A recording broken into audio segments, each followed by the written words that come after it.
अब आगे की बात सुनिए। राजा परीक्षित राज कर रहे थे। एक दिन वो जंगल में शिकार करने के लिए गए। राजा लोगों को भी शौक होता था शिकार करने का, तो वही शिकार करने के लिए राजा परीक्षित जंगल गया था। अब ध्यान से सुनिए, रोचक कथा है, ज्ञानवर्धक कथा। यहाँ से थोड़ा ध्यान दीजिए, बात समझ में आएगी। और कुछ भी बात सत्संग का कान में प्रवेश कर जाए, अंतःकरण में प्रवेश कर जाए, तो ये कभी व्यर्थ नहीं जाएगा। इसलिए माँ बहने भाई बंधु थोड़ा सा इधर ध्यान दीजिए। मैं कह रहा था कि ये राजा परीक्षित जंगल में जा रहे और कलयुग अब ये प्रवेश कर रहा था, द्वापर युग समाप्त हो रहा था, कलयुग प्रवेश कर रहा था। तो वही कलयुग उधर से आ रहा था और इधर से राजा परीक्षित जा रहा था। कलयुग का रूप विचित्र था, मानव के रूप में विचित्र रूप, काला कलूटा, एकदम देखने से भी डर भय लगता था। सामना सामनी हो गए, इधर से राजा परीक्षित और उधर से कलयुग जी महाराज। राजा परीक्षित पूछते तू कौन है? कहा कि मैं कलयुग हूं। कलयुग है तो उधर कहां जा रहा है? कहा कि मेरा समय हो गया है, सो मैं आपके राज में प्रवेश करने के लिए जा रहा हूं। ये परीक्षित आवेश में आ गए, मेरे रहते आप मेरे राज्य में प्रवेश करेंगे? कैसे प्रवेश करेगा, करो तो जरा सा। धनुष बाण उठा लिए राजा परीक्षित, हाथ में धनुष बाण था ही, शिकार करने के लिए गए थे, तुरंत तान दिया धनुष बाण।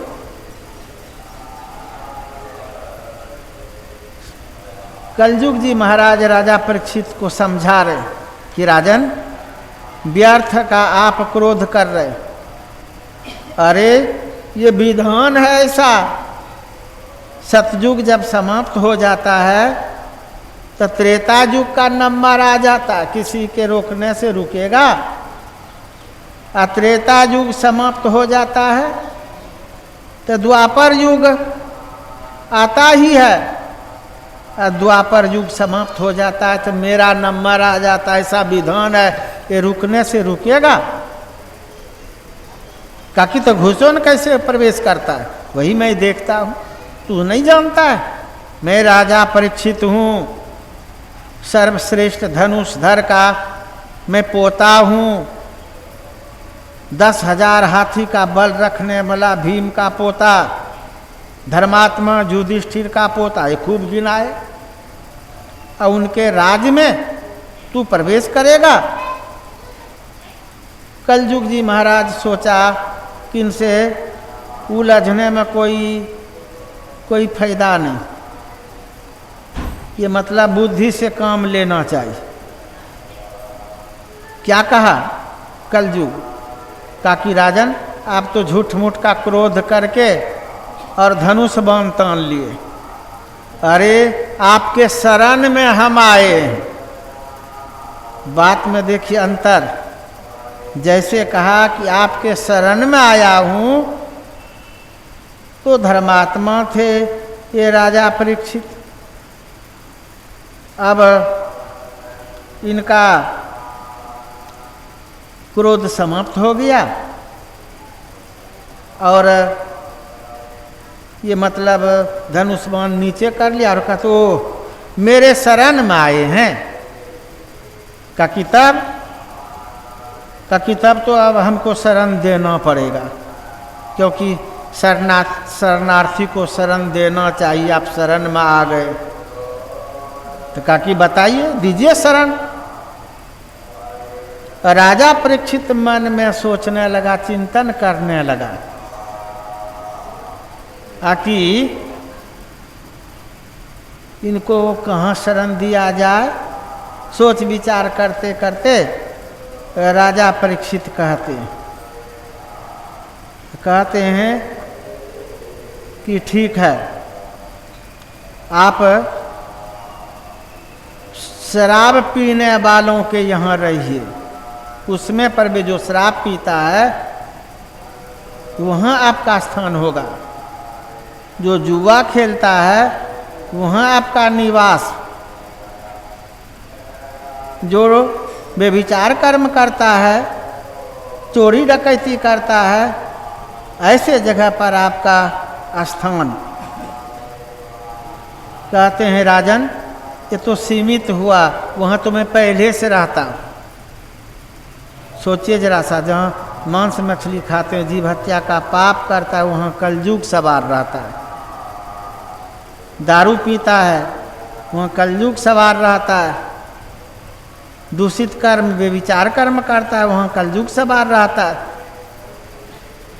तो दूषित कर्म के यहाँ कर्म करने वालों की यहाँ कलयुग सदा रहता है।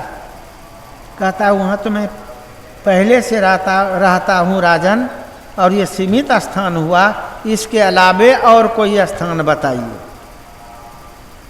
फिर राजा परीक्षित सोच विचार करके और कहते हैं कि राजन, ये कलयुग से राजा परीक्षित कहते हैं कि अच्छा ठीक है, तब सोनाम में रहिए। राजा परीक्षित समझा कि धन में भी लोग पागल हो जाते, तो कह देना चाहिए सोनाम।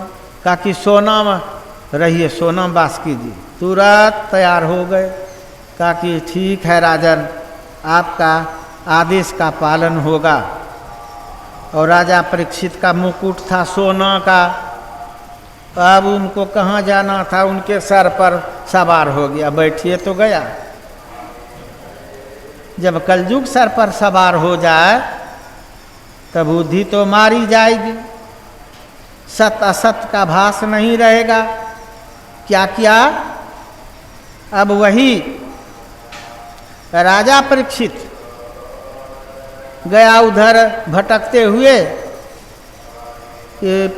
समीप मुनि के कुटिया पर। समीप मुनि ध्यान पर बैठे थे, उनकी समाधि लगी थी।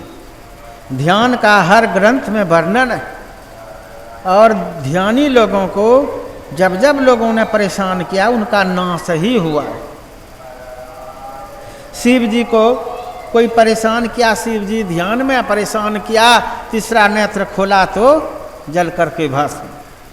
कपिल मुनि, विष्णु पुराण में वर्णन है, ध्यान में थे, राजा सगर के 60,000 परेशान किया, गुस्सा के मारे एक बार आँख खोला तो राजा सगर के 60,000 पुत्र जल के भस्म। ध्यान में वो शक्ति है। लोग कहते हैं शक्ति पूजा, ये नवरात्रि से प्रारंभ होता शक्ति पूजा। तो ध्यान सत्संग से बढ़कर के और कहीं शक्ति नहीं है, कोई बराबरी नहीं कर सकेगा। कितनों लोग बाहरी अनुष्ठान करेगा और कोई ध्यान करेगा, तो बाहरी अनुष्ठान करने वाला ध्यान करने वालों का कभी बराबरी कर ही नहीं सकेगा, क्योंकि शक्ति का स्रोत यहीं से, ध्यान से। तो मैं कह रहा था कि समीप मुनि ध्यान पर बैठे थे, और ये जाकर के वहाँ हल्ला करने लगा, उनकी समाधि लगी थी। ये हल्ला करने लगा राजा परीक्षित, कोई है, कोई है? नहीं सुनता है? बहरा है क्या? क्या सुनेगा? उनकी समाधि लगी थी। बहरा है क्या? नहीं सुनता है? अरे हमको पानी पिलाओ, मैं राजा हूं इस राज का। राजा परीक्षित, जिस राज में रहते हो उस राज का मैं राजा हूं। जो धर्मात्मा था वो राजा परीक्षित संत महापुरुषों के साथ कभी ऐसा नहीं किया था। कलयुग सवार होने के चलते उनकी बुद्धि मारी गई। और देखिए अब अहंकार की बात कर रहा है कि बहरा है कोई, सुनता नहीं है, मुझे प्यास लगी है, पानी पिलाओ, और खूब बखान कर रहा है मैं धर्मात्मा, युधिष्ठिर जी का पोता हूँ, मैं सर्वश्रेष्ठ धनुषधर अर्जुन का पोता, मैं ये 10,000 हाथी का बल रखने वाला भीम का पोता, और तू सुनता नहीं, अभी वर्तमान में राजा हूँ, फिर भी कुछ नहीं, कोई गम नहीं। इनको गुस्सा हो गया। क्या किया जानते हैं? इधर उधर नजर दौड़ाया, देखा एक मरा हुआ सांप बगल में, राजा परीक्षित वही सांप उठा करके और समीप मुनि के गला में लपेट दिया। गुस्सा के चलते जो संत महापुरुषों को फूल का माला पहनाता है लोग, अभी शिव जी कह रहे थे संतों की संगति के समान कोई दूसरा नहीं लाभ, और यहाँ देखिए मरा हुआ सांप से सम्मान किया है। लोग संत के निकट जाकर के दंडवत हो जाता है, लेकिन ये संत के साथ इस तरह से अन्याय किया है, अब तो भोगना पड़ेगा। सांप गला में लटका दिया मरा हुआ और वहां से चल दिया। प्यास दूर हो गई, ऐसे चल देता, सांप मरा हुआ सांप लटका के वहां से चल दिया। और दूसरे सब ऋषि कुमार ये दृश्य देख रहा था दूर से, अगल बगल से देखा अन्याय किया। एक राजा आया था और समीप मुनि के साथ बहुत अन्याय किया है। समीप मुनि का पुत्र श्रृंगी ऋषि ये जलाशय में स्नान कर रहा था। वही ऋषि कुमार दौड़ के कहा कि यहाँ स्नान कर रहा है, देखो तुम्हारे पिताजी के साथ क्या किया। कहा कि क्या किया? कहा कि एक राजा आया था और हल्ला कर रहा था, पानी पिलाओ पानी पिलाओ, बहरा है क्या, सुनता नहीं है। और अंत में गुस्सा करके वो तो ध्यान में लीन है, क्या सुनेंगे, तो अंत में मरा हुआ सांप वो राजा आपके पिताजी के गला में लपेट करके चला गया। श्रृंगी ऋषि को गुस्सा हो गया, किसी के पिता के साथ ऐसा अन्याय करे तो कौन ऐसा होगा उनका बेटा जो वो बर्दाश्त करेगा। श्रृंगी ऋषि को गुस्सा हो गया, क्रोध हो गया, स्नान तो कर ही रहा था, गुस्सा में आकर के हाथ में जल ले लिया और कहा कि चाहे जो भी राजा हो, जिसने मेरे साथ मेरे पिता के साथ इतना बड़ा अन्याय किया है, मैं उनको साप देता हूँ कि जो सांप गला में लटकाया है वही सांप उसको काटेगा, 7 दिन के अंदर वो मर जाएगा। और कोई चाहेगा उनको बचाने के लिए तीनों लोक में तो कोई नहीं बचा पाएगा। मैं ऐसा साप देता हूँ कि वो बचेगा ही नहीं, कोई नहीं बचा पाएगा, सांप काटने से वो मर जाएगा। और तब तक श्राप दे दिया। तो श्रृंगी ऋषि का भी गुस्सा अब समाप्त हुआ और दौड़ के आया पिताजी को देखने के लिए कि देखें पिताजी के साथ कैसा अन्याय किया है। जब पिताजी के पास आया तो क्या देखा कि पिताजी तब तक ध्यान तोड़ दिए। जब ध्यान तोड़ते हैं समीप मुनि तो देखा गला में एक मरा हुआ सांप, अपने से निकाल के फेंक दिया। कोई गुस्सा नहीं, कोई क्रोध नहीं, किसने किया क्यों किया कोई गम नहीं। देखिए कैसे होते हैं संत। संत हृदय नवनीत समाना, कहा कबिन पर कहीं न जाना, भी पाठ के क्रम में सुने हैं। ये नहीं कि साप दे दिया कि ऐसा क्यों किया, सो बात नहीं, फेंक दिया। तब तक श्रृंगी ऋषि आ गए थे। कहते हैं पिताजी, एक राजा आया था, आप ध्यान में थे, आपसे पानी मांग कर रहा था, आप नहीं सुन पाए, तो मरा हुआ सांप गला में लपेट के वो चला गया। मैं उनको दंड दे दिया हूँ, मैं उनको सबक सिखा दिया हूँ। ये जब श्रृंगी ऋषि बोला ना, तब समीप मुनि कहते, अरे क्या दंड दे दिया, क्या सबक सिखा दिया? कहा कि पिताजी ऐसा श्राप दिया हूं, जो सांप लटकाया है ना, सांप ही उनको काटेगा और 7 दिन के अंदर मर जाएगा। कोई उनको नहीं बचा पाएगा, तीनों लोक में चाह करके भी नहीं बचा पाएगा, ऐसा मैं शाप दिया। इतना सुनने का देर था, समीप मुनि को गुस्सा हो गया अपने पुत्र के ऊपर, 2-4 लाठी जमा दिया। कहा कि मूर्ख, इतना बड़ा दंड दे दिया, क्या किया था उसने? ये छोटा सा कार्य के लिए एक मरा हुआ सांप दे दिया, तो तू उसको जीवन से हाथ धुलवा दिया। ऐसा सांप दे दिया कि कोई नहीं बचा पाएगा। कौन था वो? कहा कि हम नहीं जानते। कहा कि बिना जाने बूझे तू सांप दे दिया। अरे इस राज का राजा था, धर्मात्मा राजा, राजा परीक्षित, उनके पूर्वज लोग सब धर्मात्मा। धर्मात्मा युधिष्ठिर का पोता था, सर्वश्रेष्ठ धनुषधर अर्जुन का, भीम का सब बखान किए और कहा कि ऐसे सब राजा का जरूरत है अभी, जो हम लोगों का रक्षा करता है, जिसके चलते हम लोग सुरक्षित रहते हैं, भक्ति भजन करते हैं, धर्म करते हैं। धार्मिक राजा था। धार्मिक राजा होना भी कठिन बात है। एक पर एक जब शासक होता है, राजा सब होता है, तो प्रजा का प्रवाह नहीं करता, अपनी भूख अपनी चिंता है, सब लूट लेता, चूस लेता, हड़प लेता, घोटाला पर घोटाला कर लेता है।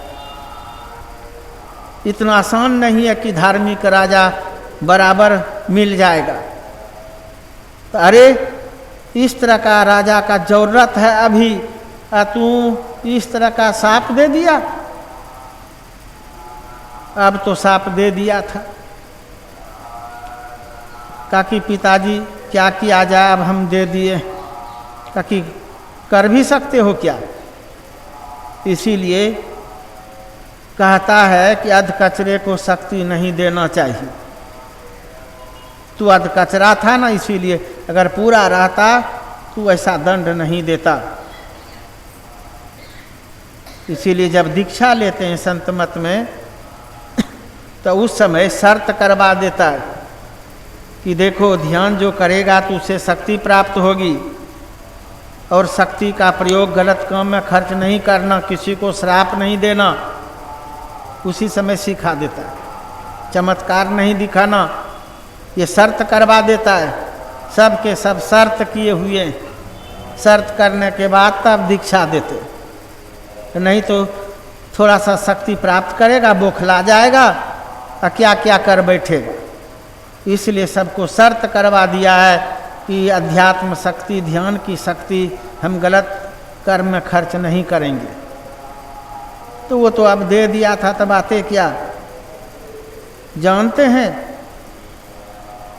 इधर समीप मुनि मन में विचार किया कि अब तो उनको भोगना ही पड़ेगा, उनको तो कोई पता है नहीं, राजा परीक्षित को जाके बता देना चाहिए कि आप 7 दिन के मेहमान हैं। अब ये राजपाट, पत्नी बेटा कोई काम नहीं आएगा। बस क्या कर्म करेगा जो 7 दिन में तुम्हारा उद्धार हो, जाके बता देना चाहिए कि 7 दिन का ही तू मेहमान है। वही राजा परीक्षित के निकट समीप मुनि जा रहे हैं बताने के लिए।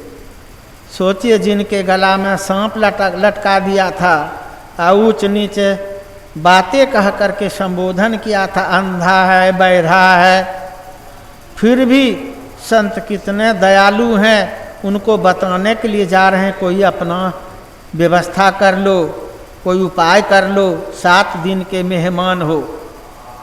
वही समीप मुनि इधर से जा रहे हैं। अब वहाँ राजा परीक्षित जब राज में प्रवेश किया, राजमहल में, तो मुकुट जैसे खोला, मुकुट में था कलयुग। मुकुट खोल के जैसे नीचे रखा तो उनकी बुद्धि शुद्ध हो गई और अब बुद्ध की बात करने लग गए। अब पश्चाताप रानी को बता रहे हैं, आज भयंकर गलती हमसे हो गई, क्या हो गया था हमको समझ में बात नहीं आई, बहुत बड़ा अपराध किया हूँ मैंने, बहुत बड़ा पाप किया हूँ। रानी कहती है कि राजन सो क्या किए? कहा कि रानी, एक संत के गला में गुस्सा के चलते हम मरा हुआ सांप लटका दिए, कलंक लगा दिए। मैं अपने कुल में, हमारे कुल के लोग संत महापुरुषों के सेवक होते थे, सेवा करते थे, संत के लिए अपना प्राण भी निछावर कर देते थे, और मैं दुष्ट निकला, अपने कुल में कलंक लगा दिया। हमको जा कर के उनसे कड़ी से कड़ी सजा मांग करके लेना चाहिए। राजा था और सोचने लगा उनसे सजा मांग के लेना चाहिए, भोगना चाहिए, क्योंकि हम पाप किए। रानी हाथ पकड़ करके, ये मतलब घिज मत जाइए, आप बहुत बड़ा उनके साथ अनर्थ किए, मत जाइए। तब तक तो समीप मुनि वहीं गए, आवाज़ लगाए। समीप मुनि की आवाज़ सुनते ही रानी तो थर थर कांपने लग गई कि यहीं आ गया है वो, अब इनको निश्चित सजा देंगे। आइए कहते कि हमको जाने दो, आगे बढ़ करके उनका पहले स्वागत करने दो और सजा लेने दो। आगे बढ़ते हैं तो देखते हैं समीप मुनि जिसको सांप लटकाया था, उनके चरण पर राजा परीक्षित गिर पड़ा और रोने लगा। कहा कि राजा महाराज, आपके साथ बहुत बड़ा अन्याय किया, हमको कड़ी से कड़ी सजा दीजिए। हाथ पकड़ करके ला करके अपने वाला गद्दी पर बैठाए और चरण पखाड़ते और कहते हैं, महाराज हमको कड़ी से कड़ी सजा दीजिए, मैं अपने कुल में कलंक लगाया। समीप मुनि कहते कि राजन, हम सजा देने के लिए नहीं आए, आपको बताने के लिए आए। आप तो ये जानते हैं, और इससे आप, ये मतलब आत्मग्लानि आपको हो रही है। लेकिन अब आप 7 दिन के मेहमान हैं, आपको है पता 7 दिन में आप मर जाएंगे। मेरा जो पुत्र है श्रृंगी ऋषि, उनको गुस्सा क्रोध हो गया, अधकचरा है ना वो, इसीलिए आपको शाप दे दिया है राजन। तीनों लोक में कोई नहीं बचा पाएगा, हम भी नहीं बचा पाएंगे, क्योंकि ऐसा शाप दे दिया है। तो वही मैं बताने के लिए आया हूँ राजन। अब तो आप 7 दिन के मात्र मेहमान हैं। ये राजपाट, पत्नी, बेटा कोई काम नहीं आएगा। राजन, यहाँ लोग अकेला आता है और संसार से अंतिम फिर अकेला जाता है, और जो जीवन में कर्म करते उसी का फल भोगना पड़ता है। सो राजन, 7 दिन के अंदर आपको सांप काटेगा और कोई नहीं बचा पाएगा, मर जाइएगा, अकेला जाना पड़ेगा। इतना कम समय है राजन, गिन लो उंगली पर 7 दिन।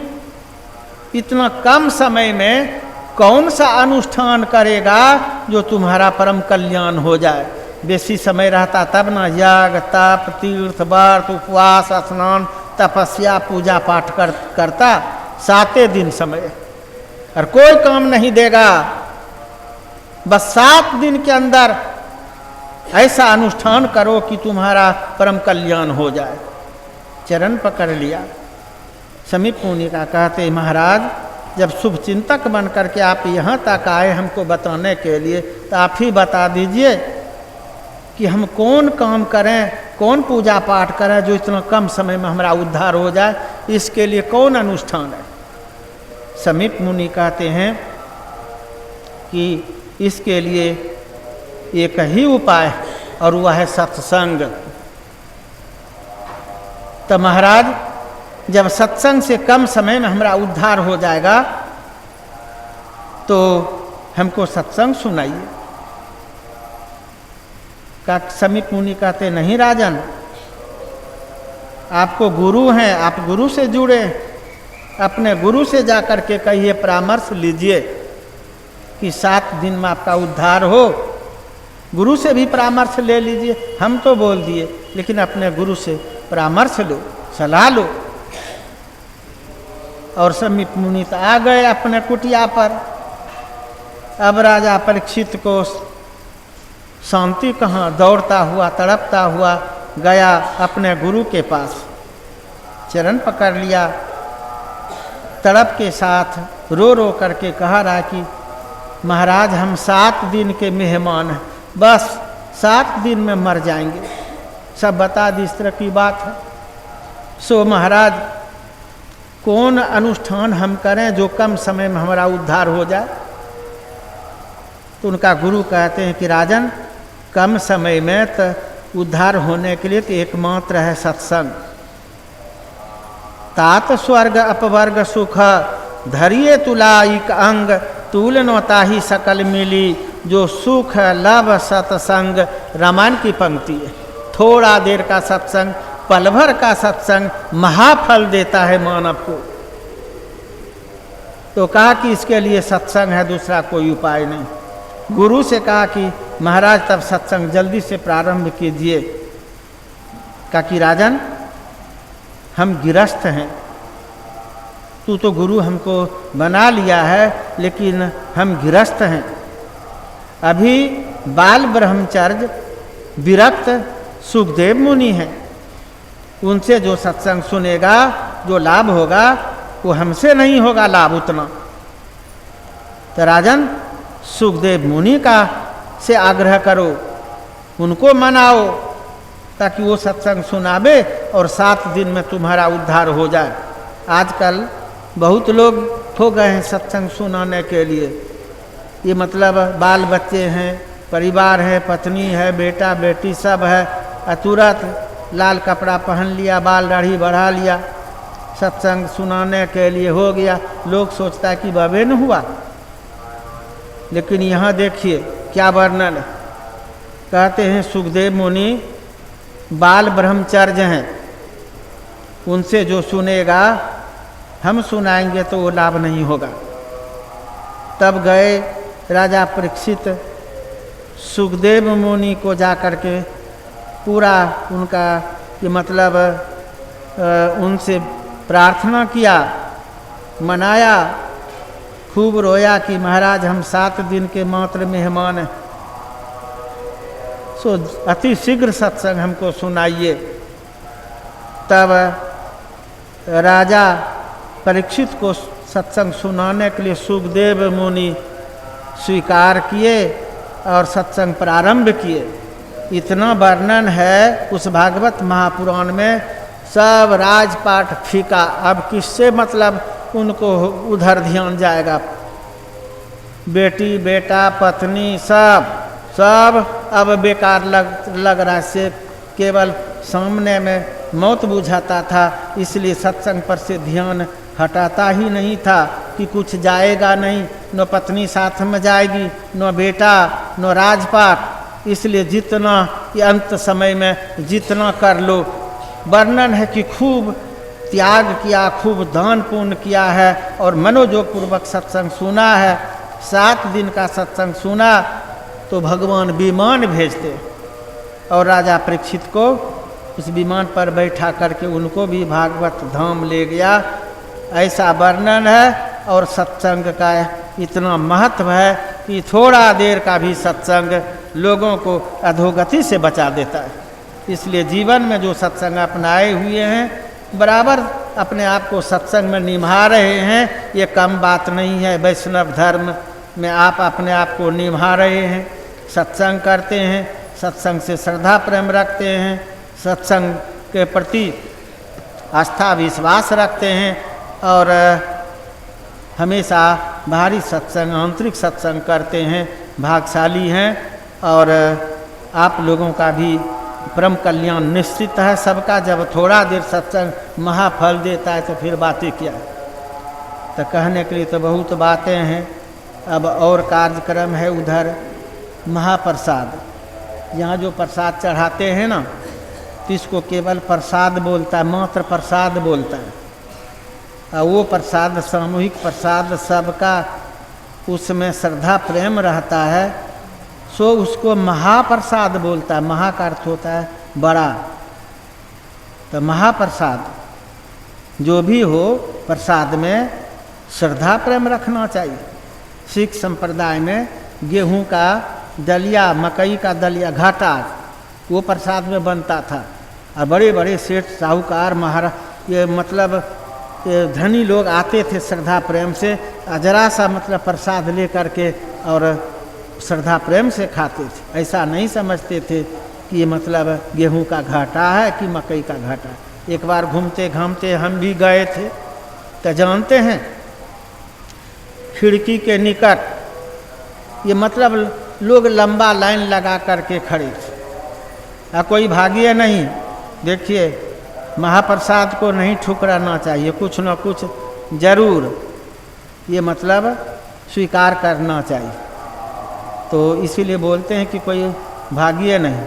तो चलिए, मैं भी वहाँ नंबर में लगा था। देखिए, हम नहीं समझ पाए, इतनी लंबी लाइन है। तो सब लाइन लगा के खड़े थे, खिड़की के पास, जिसके पास में जो जाता था वही एक पत्तल में जरा सा और वही मतलब प्रसाद देता था, वही घाटा।